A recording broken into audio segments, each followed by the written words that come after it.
Blind devotion, when you love the wrong person too long. She begged him for 27 days to save her dying grandmother. But the night before the surgery, he was in Aspen, doing eyelid surgery on her best friend. Blind devotion, a girl named Emily gave her youth to a man who didn't deserve it. For 10 long years, Emily Grace gave her heart, her loyalty, and the best years of her life to a man who never truly saw her. They met when she was 21, a fresh graduate, bright-eyed and hopeful, working her first job in the communications department of a large medical center in Austin, Texas. That's where she crossed paths with Dr. Matthew Quinn, a brilliant young plastic surgeon whose confidence filled every room he entered. To everyone else, he was charming and magnetic. But to Emily, he was everything. Her first real love. Her future. At first, it was magical. The late-night coffee runs after his surgeries, the quiet drives home, the way he'd brush her hair back and say, "You make the chaos feel like calm."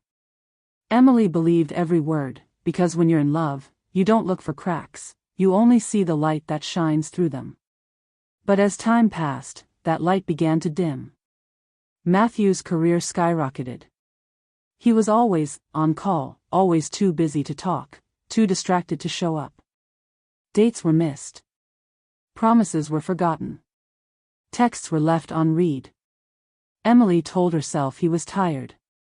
He was stressed. He was working to build a future for both of them. And so, she waited. Still. She celebrated his wins like they were her own, every award, every feature in a medical journal, every compliment he received from colleagues or patients. But when it came to her life, her achievements, her quiet victories, he barely noticed. Still, she stayed. Because deep down, Emily believed that love meant sacrifice. That real relationships were about patience, about riding out the hard times. She told herself that when things calmed down, he'd come back to her, fully. Emotionally. Entirely. Then came the moment that broke her. Emily's grandmother, the only family she had left, the woman who raised her from the time she was a child, fell gravely ill. A rare abdominal tumor. Complicated. Time-sensitive. But operable, if treated fast and by the right hands. And Matthew was one of the few surgeons in the region qualified enough to handle it. Emily didn't ask him for much in their relationship. But this time, she did. She begged. For 27 days. She called. Texted. Left sticky notes by his mirror. She even waited up late into the night to catch him coming home, just to say, "Please, Matt. Just look at her case. She doesn't have much time." And every single time, he said, "I'm busy. I'll get to it. Just give me a few more days." Emily clung to hope like it was the only thing keeping her upright. She told herself he wouldn't let her down when it really mattered. That the man she loved would be there when she needed him most. But on the night before the scheduled surgery, her grandmother passed away, quietly, alone, in her hospital bed. Matthew never showed up. He never called. That was the night something inside Emily cracked. It wasn't just the grief of losing the woman who raised her. It wasn't just the disappointment. It was the cold realization that the man she had loved so fiercely, so blindly, had never once prioritized her, not even when her world was falling apart. All those years, she had been showing up for him. But when it truly counted, he didn't even bother to answer the phone. A cruel truth, he missed the funeral because he was in Aspen, with her best friend. The morning of her grandmother's funeral was cold and quiet, the kind of silence that settles deep into your bones. Emily stood alone near the casket, her hands trembling as she placed her final rose. Her eyes were swollen, her heart shattered, but she kept telling herself, maybe he's just late. Maybe something really did come up. Matthew hadn't returned her calls in 2 days. He hadn't texted since she told him the surgery would no longer be necessary. No reply. No condolences. No explanation. The man she had spent 10 years loving, the one she trusted with her most vulnerable moments, was nowhere to be found when she needed him the most. And then, the truth surfaced. Not from him. Not even from a call. But from a post. It was a friend who pulled her aside, hesitating. "I think you need to see this," she whispered, holding out her phone. Emily's hands went cold the moment she saw the screen. There he was, Matthew, standing in Aspen, Colorado, smiling in the snow. Designer coat. Luxury resort in the background. A hot tub behind him. And beside him? Lauren. Her best friend since high school. The girl who used to braid her hair before class. The one who held her hand when her parents divorced. The woman who said, "I'll always have your back." Now, standing next to her boyfriend. Her soulmate. Her everything. And the caption? Ski and surgery weekend with the best. Hashtag eyelid transformation, hashtag self-care trip. The hashtags were like daggers. The selfies were painfully intimate, matching outfits, inside jokes in the captions, the way his hand rested on Lauren's lower back. Emily scrolled through the comments in disbelief. One photo showed Lauren lying on a clinic bed, recovering, eyes still bruised, the kind of procedure only Matthew could have performed. A private client. A personal favor. While Emily mourned her grandmother, he was doing cosmetic surgery for her best friend, and then sipping wine in the snow. The betrayal was brutal. It wasn't just cheating. It was abandonment. Disrespect. Cruelty, served cold. But what came next was worse. 3 days later, Matthew finally called. Not to apologize. Not to explain. But to argue. He sounded annoyed, even offended. "Why did you make a scene online?" he asked, referencing a comment Emily had left on one of Lauren's posts. "You could have handled this privately. You were disrespectful to her. She's going through a lot." Emily was speechless. Disrespectful? He had ignored her during the hardest moment of her life. Skipped the funeral of the woman who raised her. Lied for weeks. Took a private trip with someone she called sister. And now, he was defending Lauren? Something inside her snapped. She didn't scream. She didn't beg. She just ended the call, without a word, and blocked him. In one devastating week, she lost her grandmother, her boyfriend, and her best friend. But what she also lost was her illusion. The illusion that Matthew was a good man. The illusion that Lauren was loyal. The illusion that love, if you gave enough of it, would somehow be returned. In its place, something new began to grow. It wasn't anger.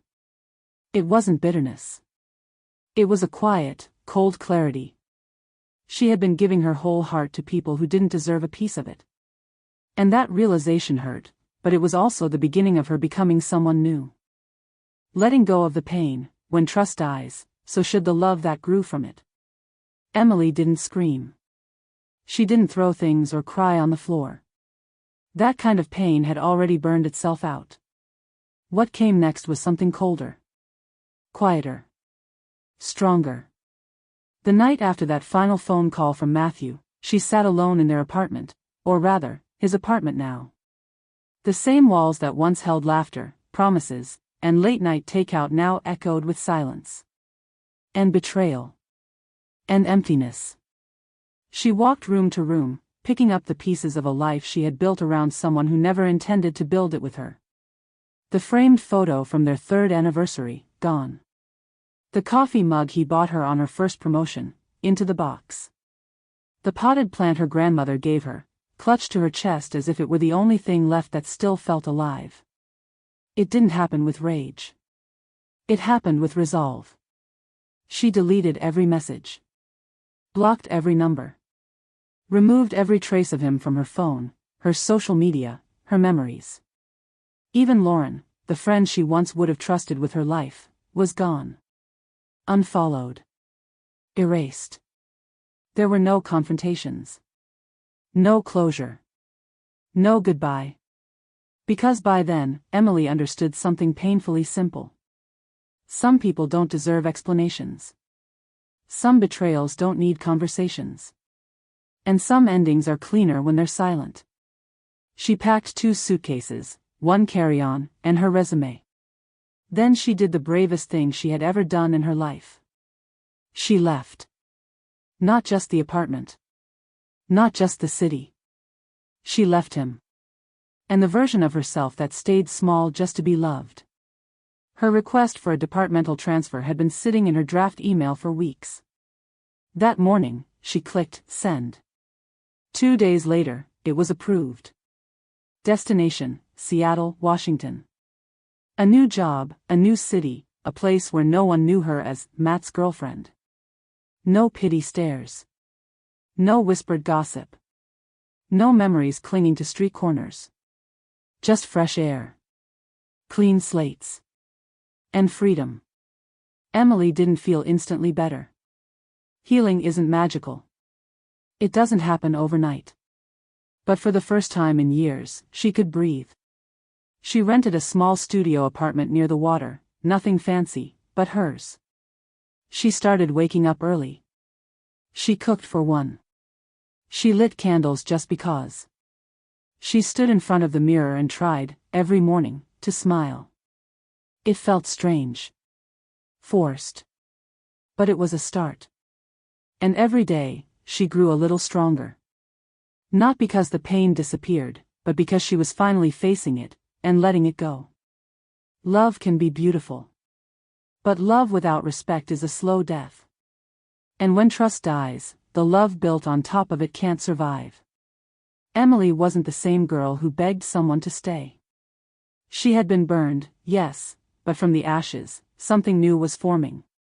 She was no longer waiting for someone to rescue her from heartbreak. She was walking away from it, with grace, with silence, and with a suitcase full of strength. And that was the beginning of her freedom. Rebirth. Seattle's cold, but not colder than those left behind. Seattle greeted her with rain. Gray skies. Empty streets. The kind of cold that seeps into your jacket and lingers in your bones. But to Emily Grace, it was comforting, because for the first time in years, the weather around her finally matched the storm inside. She arrived with 2 suitcases, a laptop, and a heavy heart. No one knew her here. No one whispered about Matthew. No one stared at her like she was broken. In Seattle, she was no one's ex-girlfriend. No one's pity story. She was just Emily. And that anonymity felt like freedom. Her new job was a lateral move, same department, new city. A fresh start. Her new office sat on the 12th floor of a glass building that overlooked the sound. It was quiet. Professional. Peaceful. That's where she met Rebecca Thorne, her new team leader. Rebecca was everything Emily wasn't: bold, fearless, unapologetic. A woman who walked into meetings like she owned the room and didn't wait for permission to speak. On Emily's first day, she leaned over her desk and said, "Let me give you the first rule of surviving here: women don't need men. We need boundaries, confidence, and really good coffee." Emily smiled for the first time in weeks. She kept her head down at first, just learning the ropes, adjusting to her new life. She spoke only when spoken to. She avoided the lunchroom chatter and the Friday happy hours. But slowly, something inside her began to shift. It started with small things. She started ordering her own coffee, no cream, extra bold. She offered ideas in meetings, and people listened. She walked a little straighter. Spoke a little louder. Smiled a little more. And then came Noah. He wasn't loud or flashy. He didn't flirt or try to impress her. He was just kind. He worked in content strategy, the quiet guy with the steady voice, the one who always had an extra pen, an umbrella, or a backup charger in his drawer. Every time Emily coughed in a meeting, he slid a cup of ginger tea toward her without saying a word. He didn't ask personal questions. He didn't push for details. He just existed beside her, gently, like a lighthouse that didn't try to chase ships, but simply stood there, offering light when they were lost. One rainy evening, after a long day of deadlines and delays, Emily found herself standing by the office window, watching the fog roll over the water. Noah walked up, handed her a tea, and said, "You know, I don't know what you've been through, but I'm glad you're here." She didn't respond right away. But in her chest, something ached, not in pain, but in release. Like her heart was remembering how to soften again. For so long, she had associated love with waiting, with begging, with disappointment. But this quiet warmth, this calm companionship, it felt safe. And for Emily, safe was something she hadn't felt in a very, very long time. She wasn't in love. Not yet. But for the first time since she left Austin, she wasn't drowning. Seattle was cold, yes. The rain was relentless. The nights were long. But none of it was as cold as the people she left behind. And with every passing day, with every small step toward healing, Emily began to feel something she thought she had lost forever. Hope. The price, by the time he looked back, she was already gone. Matthew Quinn didn't notice she was really gone, not at first. At first, her silence felt like a phase. He figured Emily just needed time to cool off, to process, to forgive. That's what she always did. For 10 years, she had been the one to bend. To wait. To reach out first. So he waited, confident, almost smug, believing she would come back. But weeks passed. No calls. No messages. No angry texts. No tearful voice notes. Just silence. And that silence began to grow louder than any argument they'd ever had. One night, Matthew sat in his penthouse apartment, the same one they used to share, scrolling through photos of her. Her laugh in that ugly Christmas sweater. Her eyes lighting up in the sun. Her handwriting on sticky notes still stuck to the fridge. Suddenly, the space felt hollow. Not just empty, but abandoned. He looked at Lauren, who was now practically living there, and realized something he had never dared to admit: he didn't want her there. Lauren had become demanding, insecure, jealous of any female colleague he even spoke to. The light flirtation and secret affair that once felt thrilling now felt suffocating. She monitored his every move. She needed constant validation. She filled the space with noise, but none of it brought peace. And Matthew, for all his brilliance in the operating room, couldn't fix what was now broken beyond repair. Himself. Because the truth was, he had lost more than just a girlfriend. He had lost the one person who saw the best in him even when he didn't deserve it. The one who believed in his dreams, celebrated his wins, and stayed through every cold silence and broken promise. And now, she was gone. Not angry. Not bitter. Just gone. He tried calling.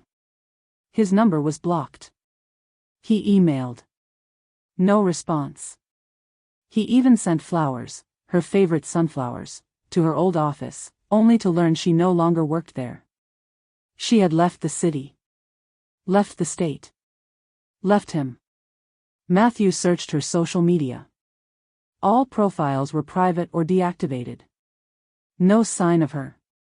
No trail.